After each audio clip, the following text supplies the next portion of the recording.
बफेटोलॉजी, writer Mary Buffett. क्या आपने पैसे की रौनक कभी महसूस की है? कभी कोई एक्सट्रावेगेंट सपना आया है जिसमें आप पैसों के समंदर में तैर रहे हो या फिर अपने मन से खर्चा कर रहे हो? दुनिया में ऐसे कई इन्वेस्टर्स हैं जिन्होंने अपनी स्किल्स के दम पर इस सपने को सच में बदला है। आपने वॉरेन बफेट का नाम तो सुना ही होगा। उन्हें फेमसली ऑरेकल ऑफ ओमाहा कहा जाता है और इसकी वजह भी है। पिछले 50 सालों से उन्होंने अमेरिका की सबसे सक्सेसफुल कंपनीज में इन्वेस्ट किया है और ऐसे वक्त पर किया जब उन्हें कोई और दूसरा छूने की हिम्मत भी न करता। कुकू एफएम बाइट्स में हम मैरी बफेट के द्वारा लिखी गई किताब बफेटोलॉजी के बारे में जानेंगे और जानेंगे कि वॉरेन के लॉन्ग टर्म सक्सेस का क्या राज है। आपको जानकर हैरानी होगी कि उनके इस सक्सेस के पीछे किसी जादू का हाथ नहीं, बल्कि लॉन्ग पर्सपेक्टिव में की गई एनालिसिस है। तो क्या आप भी अपने सपने सच करना चाहते हैं? आइए सुनते हैं बफेट के मनी मंत्र। मनी मंत्र 1, हमेशा एक बिजनेस लाइक तरीके से इन्वेस्ट करिए। जैसा कि हमने कहा, वॉरेन बफेट इन्वेस्टमेंट की दुनिया के किंग हैं। इनके बारे में कौन नहीं जानता, लेकिन क्या आप बफेट के भी मेंटोर का नाम जानते हैं? नहीं ना? चलिए मैं बताता हूं। बफेट के मेंटोर का नाम था बेंजामिन ग्रैम। वो एक ब्रिटिश बॉर्न अमेरिकन थे जो कि सिक्योरिटी एनालिसिस नाम की एक बुक के लिए फेमस थे। इस किताब को इन्वेस्टर्स की कई जनरेशंस के लिए गीता के रूप में माना जाता है। ग्रैम का एक सेंट्रल आइडिया था। उनका मानना था कि इन्वेस्टिंग सबसे अच्छी तब होती है जब उसे एक बिजनेस के पॉइंट ऑफ व्यू से किया जाता है। इसी बात ने बफेट के यंग माइंड को इन्फ्लुएंस किया और यह बात उनकी इन्वेस्टमेंट स्ट्रैटेजी की एक इंपॉर्टेंट कड़ी बन गई। लेकिन इस स्ट्रैटेजी का मतलब क्या है? इसका यह मतलब है कि जो भी स्टॉक आप मार्केट में खरीद रहे हैं उसे आपको एक बिजनेस के तौर पर खरीदना है, ना कि किसी लॉटरी टिकट की तरह। कंपनी के एक स्टॉक को खरीदना एक बड़ी छलांग नहीं है, लेकिन तब क्या करेंगे जब आप उस बिजनेस को खरीदने जाएंगे? इसके बारे में ध्यान से सोचिए। अगर आप ठीक से सोचेंगे तो आपका आंसर होगा एक ऐसी कंपनी जो ईयरली बेसिस पर अच्छे और लो रिस्क पर रिटर्न्स दे। किसी भी बिजनेस को खरीदने से पहले आप उसके बारे में सारी इंफॉर्मेशन इकट्ठा कीजिए। क्या उस कंपनी के एनुअल रिटर्न्स उतने हैं जो आपको फायदा दे सके? क्या इस एरिना में कोई और बड़ा कंपेटिटर है? क्या इस बिजनेस की डिमांड फ्यूचर में भी रहेगी? अगर आपको सब ठीक लगे तो उसके प्राइस के बारे में जानकारी लीजिए। इस तरह से इन्वेस्ट करने का यह भी मतलब है कि आप लॉन्ग टर्म सोच रहे हैं। एक अच्छा बिजनेस होल्डर हमेशा इस बात का ध्यान रखता है। वॉल स्ट्रीट की तेजी से हटकर बफेट अक्सर अपने खरीदे हुए स्टॉक्स को ज्यादा टाइम तक होल्ड करते हैं।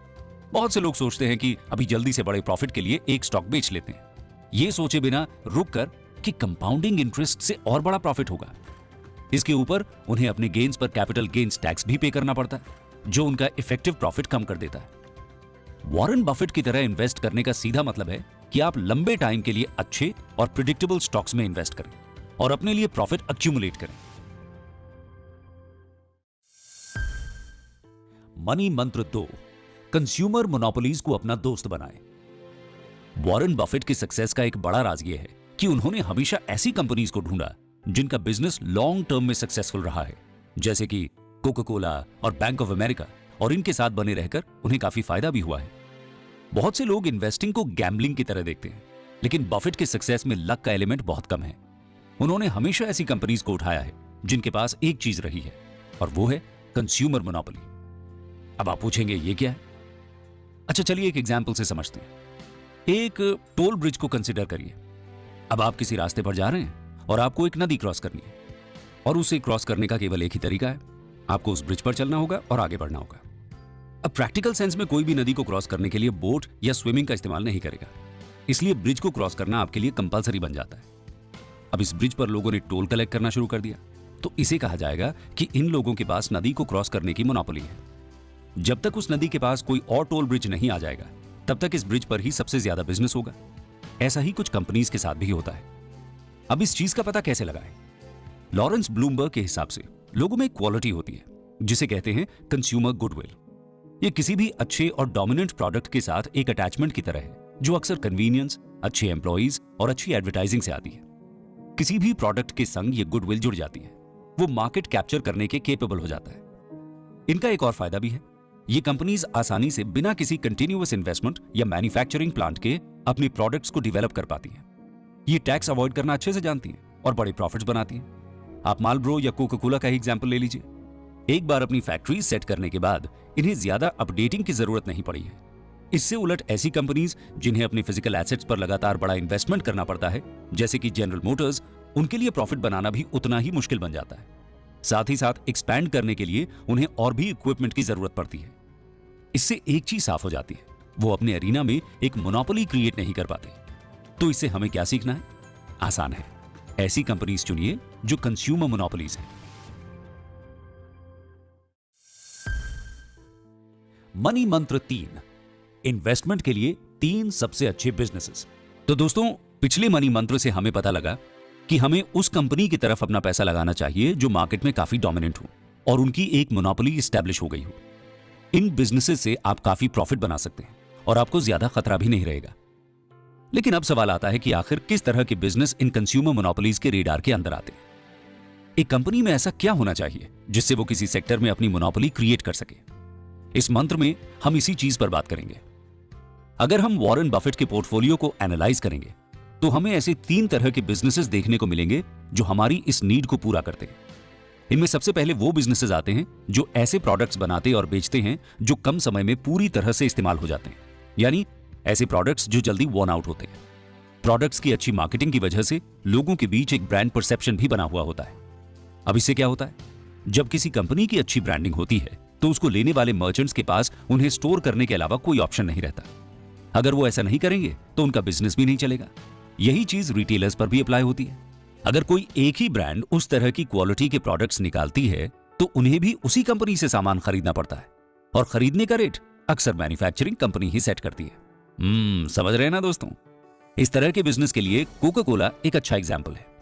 मार्केट में उनकी जैसी ड्रिंक्स बनाने वाले और भी मैन्युफैक्चरर्स हैं, लेकिन कोका कोला का मार्केट में सिक्का चलता है और इसलिए ही हर एक दुकान, कैफे या किसी भी तरह के स्टोर में इस ड्रिंक को सर्व करना ही पड़ता है। दूसरे तरह के बिजनेसेस जिन्हें बफेट प्रेफर करते हैं वो हैं कम्युनिकेशंस बिजनेसेस। इन बिजनेसेस के बिना कोई भी मैन्युफैक्चरर अपने प्रोडक्ट्स को एडवर्टाइज नहीं कर सकता। और आप तो जानते हैं, अगर किसी कंपनी को इंडिया जैसे देश में चलना है तो टीवी नेटवर्क्स, एडवर्टाइजिंग एजेंसीज या पब्लिकेशंस में अपना रुतबा बनाना कितना जरूरी है। अगर किसी प्रोडक्ट के बारे में कंज्यूमर को नॉलेज ही नहीं होगी तो सेल भी कम होगी। अपने प्रोडक्ट को एडवर्टाइज करवाने के लिए कंपनीज को लगातार एक अच्छा प्राइस देना पड़ता है। तीसरे तरह के बिजनेसेस जिसमें बफेट इंटरेस्ट दिखाते हैं वो थोड़े अनकन्वेंशनल हैं। ऐसे बिजनेसेस जो डिमांड में रहने वाली कंज्यूमर सर्विसेज अच्छे से प्रोवाइड करते हैं, उनमें बफेट काफी इन्वेस्ट करते हैं। ये सर्विसेज अक्सर unskilled, non unionised workers provide करते हैं जिन्हें कंपनीज टेम्पररी कॉन्ट्रैक्ट पर हायर करती हैं। इससे प्रॉफिट ज्यादा होता है लेकिन प्रोडक्ट को बनाने की कॉस्ट कम रहती है। यूएस में सर्विस मास्टर जैसी companies pest control, made services और लॉन केयर जैसी सर्विसेज प्रोवाइड करती हैं। इन कंपनीज को चलते रहने के लिए ज्यादा बड़े इन्वेस्टमेंट की जरूरत नहीं होती। तो ये थी वो क्वालिटीज जिनसे कोई कंपनी अपने फील्ड में कंज्यूमर मोनोपोली बन सकती है।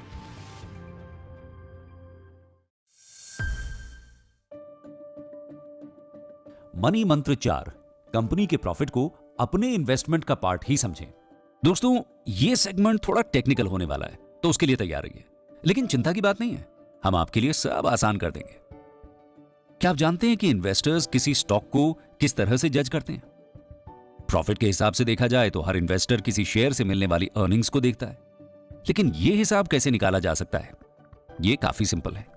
यह नंबर आपको कंपनी की टोटल अर्निंग्स को उनके टोटल आउटस्टैंडिंग शेयर से डिवाइड करके मिल सकता है। मान लीजिए कि किसी कंपनी की टोटल अर्निंग्स $8 बिलियन है और उसके टोटल शेयर्स 4 बिलियन है, तो इसका मतलब है कि आपको हर शेयर से $2 का प्रॉफिट हो सकता है। ज्यादातर इन्वेस्टर्स के लिए यह नंबर जितना ज्यादा अच्छा होता है उन्हें उस कंपनी में उतना ही फायदा दिखता है। लेकिन अगर ये अर्निंग्स उन्हें डिविडेंड्स के रूप में नहीं मिलती तो वो उन्हें अपने बिजनेस की अर्निंग्स नहीं मानते। डिविडेंड्स हम उन एक्स्ट्रा शेयर्स को कहते हैं जो इन्वेस्टर्स को कैश की जगह दिए जाते हैं। ज्यादातर कंपनीज प्रॉफिट होने पर ऐसा ही करती हैं। हाँ, लेकिन हमारे बफेट साहब ऐसा नहीं करते। वो कंपनी की अर्निंग्स को काफी अनऑर्थोडॉक्स तरीके से देखते हैं। अगर वो किसी कंपनी में इन्वेस्ट करते हैं तो वो मानते हैं कि जितना उस कंपनी ने प्रॉफिट बनाया है उसमें उनका खुद का भी प्रॉफिट शेयर है, और ये नंबर इस चीज से पता लगता है कि उनका उस कंपनी में कितना शेयर है। तो मान लीजिए कि उनके पास किसी कंपनी के 100 शेयर्स हैं और उस कंपनी ने $5 पर शेयर कमाए हैं, तो बफेट समझते हैं कि उन्होंने इसमें $500 कमाए हैं। बफेट मानते हैं कि कंपनी इन अर्निंग्स को रिटेन कर सकती है या फिर उन्हें फिर से अच्छी तरह से इन्वेस्ट कर सकती है। कुछ भी हो, इन अर्निंग से डायरेक्टली शेयर होल्डर्स का फायदा होना चाहिए। बफेट प्रेफर करते हैं कि कंपनी को अपने प्रॉफिट्स होल्ड करने चाहिए और उन्हें हर बार डिविडेंड्स के फॉर्म में रिलीज नहीं करना चाहिए। वो ऐसा इसलिए कहते हैं क्योंकि अगर कंपनी डिविडेंड्स पे करती है तो इन्वेस्टर्स को उस प्रॉफिट पर कैपिटल गेन्स टैक्स देना पड़ता है, जिससे उनका कम फायदा होता है। इससे हटकर अगर कंपनी उस प्रॉफिट को री इन्वेस्ट कर अपनी वैल्यू बढ़ाए तो ये उनके स्टॉक प्राइस में जरूर दिखेगा। इस तरह से कम प्राइस पर खरीदा हुआ स्टॉक कुछ टाइम में खुद ही अच्छी वैल्यू पकड़ लेगा और इन्वेस्टर्स को ज्यादा फायदा होगा। ऐसा प्रोसेस हमें बफेट की खुद की कंपनी बर्कशायर हैथवे में देखने को मिलता है, जिसका 1980 में शेयर प्राइस $500 था। आज की डेट में हर शेयर का प्राइस $40,000 से भी ज्यादा है। ऐसा इसलिए है क्योंकि बफेट की कंपनी ने आज तक एक भी डिविडेंड पे नहीं किया है और अपने सारे प्रॉफिट को ठीक तरह से री इन्वेस्ट कर अपनी कंपनी की वैल्यू बढ़ाई है। उम्मीद है कि आपको यह टेक्निकल एनालिसिस पसंद आई होगी। मनी मंत्र 5, इन्वेस्टमेंट्स के लिए स्टॉक प्राइस और रेट ऑफ रिटर्न आपके दोस्त होने चाहिए।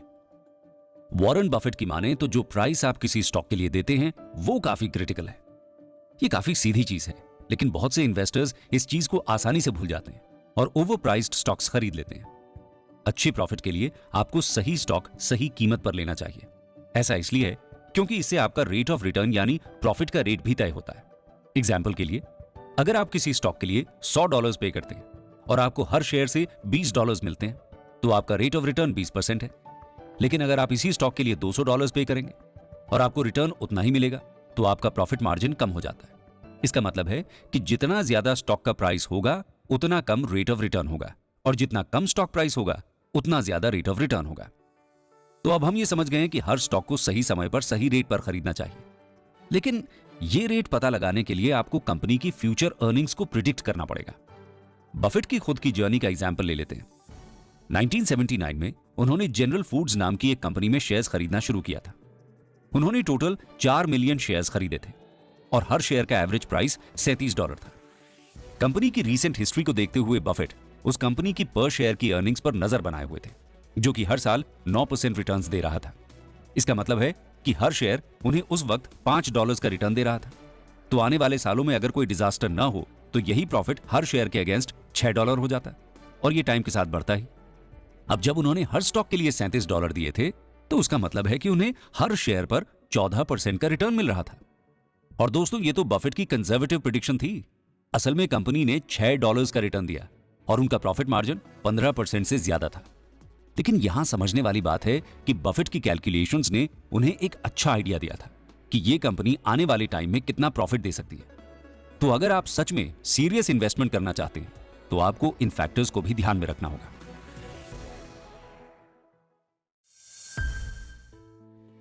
मनी मंत्र 6, आपको केवल उन कंपनीज में इन्वेस्ट करना चाहिए जिन्हें आप ठीक से समझते हैं। दोस्तों, किसी ने एक बार बफेट से पूछा कि आपका बिल गेट्स के बारे में क्या कहना है। तो बफेट का कहना था कि गेट्स एक जीनियस हैं और माइक्रोसॉफ्ट एक काफी अच्छी कंपनी है।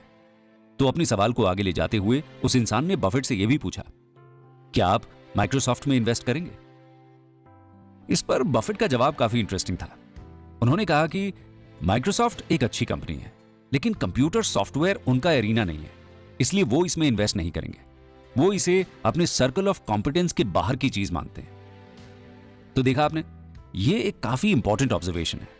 जब आप इन्वेस्ट करते हैं तो आपको ठीक से पता होना चाहिए कि आप किस चीज में घुस रहे हैं। आपको केवल उन एरिनाज में इन्वेस्ट करना चाहिए जिनकी आपको नॉलेज हो। तो अगर आपको कंप्यूटर सॉफ्टवेयर समझ में आते हैं तो आप एप्पल या माइक्रोसॉफ्ट जैसी कंपनीज में आसानी से इन्वेस्ट कर सकते हैं। लेकिन अगर ऐसा नहीं है तो आपको ऐसे प्रोडक्ट्स और सर्विसेज को खोजना चाहिए जिनकी आपको नॉलेज हो।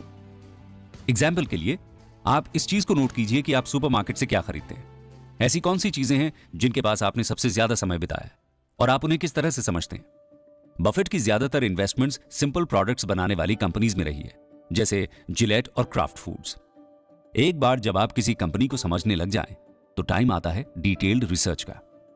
इंटरनेट पर आज के जमाने में बहुत से फ्री रिसोर्सेज हैं, जैसे कंपनी फाइनेंसेस, मैनेजमेंट, जो आपको एक क्लियर पिक्चर दिखा सकते हैं। इन रिसोर्सेज से आपको उन इंपॉर्टेंट चीजों के बारे में पता लग सकता है जिनका डिस्कशन हम पहले भी कर चुके हैं, जैसे एनुअल अर्निंग्स या फिर पर शेयर का प्रॉफिट। दोस्तों, फाइनेंशियल इंफॉर्मेशन के संग आपको कंपनी की मैनेजमेंट पर भी ध्यान देना चाहिए। कुछ पुरानी न्यूज स्टोरीज या रिसर्च से आपको एक अच्छा आइडिया मिल सकता है। अगर वो कंपनी आपको ट्रस्टवर्दी, कॉम्पिटेंट लगे तो आप जरूर से उसमें इन्वेस्ट कर सकते हैं। तो एंड में हमारा डिस्कशन इस बात पर आकर रुकेगा कि अगर आपको ऐसी कंपनी मिले जो एक कंज्यूमर मोनोपोली कर चुकी है, जिसका मैनेजमेंट सॉलिड है और जिसका रेट ऑफ रिटर्न अच्छा है, तो आपको लगभग वो सारी चीजें मिल गई हैं जिससे आप भी बन सकते हैं इस एरा के नेक्स्ट वॉरेन बफेट। तो किस बात का वेट कर रहे हैं? उठिए और स्टॉक मार्केट में आज ही हाथ आजमाइए।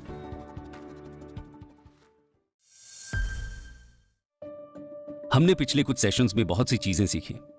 आपको अब पता ही है कि सबसे अच्छी तरह के इन्वेस्टमेंट्स की क्या क्या क्वालिटीज होती हैं। आप इन्हें अच्छे से नोट कीजिए और प्रैक्टिकल एनालिसिस कीजिए। वॉरेन बफेट की जर्नी से हमें एक बात तो साफ दिखती है कि अगर आपके पैरामीटर्स साफ हैं तो आप स्टॉक मार्केट में बहुत टाइम तक टिक सकते हैं और अपने लिए काफी वेल्थ जनरेट कर सकते हैं।